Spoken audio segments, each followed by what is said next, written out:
When you start a game like Wildlands, one of the first questions that pops to your mind is where should it happen?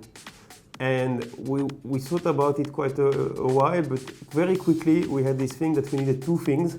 First, we needed to have something very nice, just fun if you're going to spend lots of hours playing in the environment. And Bolivia struck us as one of the most beautiful places on earth. So very quickly, when you try to look at where it can be, it was cool, but the biggest thing was in terms of gameplay possibilities. Because we wanted to have a game that has freedom of choice right away, which means we needed a place where you can have jungles, but also mountains, but also flat areas, rivers, etc. And there wasn't so many places where we can have it. And finally, when it comes to the story, since we wanted to have it about the ghost fighting against the cartel, with Bolivia we were able to have the best of three, which is a very nice setting that works with our gameplay, that also is logical in terms of story and cartels. When you work on a game like this, let's be honest, what you did in the past has a big impact on what you're going to do. So most of the team members have been working on Ghost Recon games for many years. I've spent more than 10 years of my life working on Ghost Recon games, and some people did even more.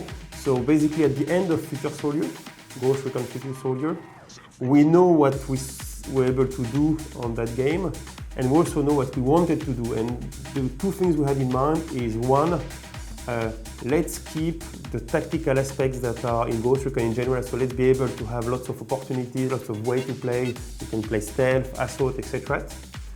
And also, what can you bring in terms of novelty? What are the new things?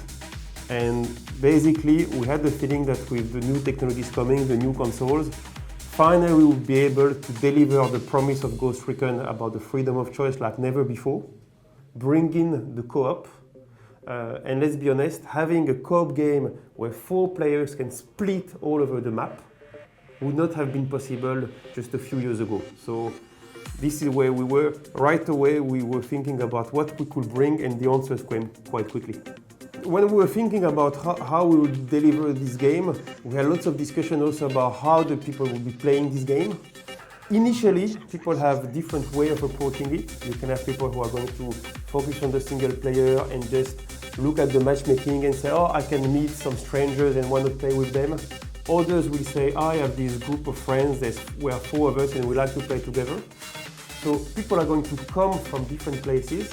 However, very quickly what we see that there's kind of a balance between how the people play together. What I mean by that is, if you meet strangers, maybe in the first 10, 20 minutes the experience can be a bit hectic. Some people would be playing stealth, the other assault. But basically when people don't play the way you play, they tend to drop and to join another session. So after like 15, 20 minutes, there's a kind of a balance where you actually work together. And we have people in the test that we made that actually didn't know each other before, and thanks to the game they ended up being like friends, interacting, and then ended up playing together. So I think that where the people are coming from is very varied, but where they're gonna end up is very quickly you understand that in this dangerous area you better play together, you better play we're having a sense of tactics, and then you can actually have the most amount of fun inside the game. It's not, I wouldn't say we took the classic routes of stopping you from accessing everything. We give you lots of stuff right away, but because of the sheer size, basically you're gonna go through your own journey, understanding all the systems. And even now, and it's not a joke, but even now as game developers who spent years working on it, there's still ways of playing with the game that we discover just by looking at how the players play, and we were able to stay motivated for many years, so we're sure that our gamers will be able to spend lots of time inside the game. The big thing we did is we tried to understand how all the different games work. The big decision we made is let's open right away and mix all those elements. So instead of focusing on one thing like this is just a co-op game, or this is just a military shooter, or this is just an open world game, we took a big risk. And as a producer, I remember the discussion we had with the team years ago of are we going to try it, how are we going to do it. The big risk we took is we put all those things together, and for me it's very satisfying to see how we were able to progress from the early prototypes that already showed all those things, but for instance the open world was initially smaller, to right now where I dare to say that all those elements work together. So that's the big thing, being ready to take the risk of trusting the players to play with all those elements.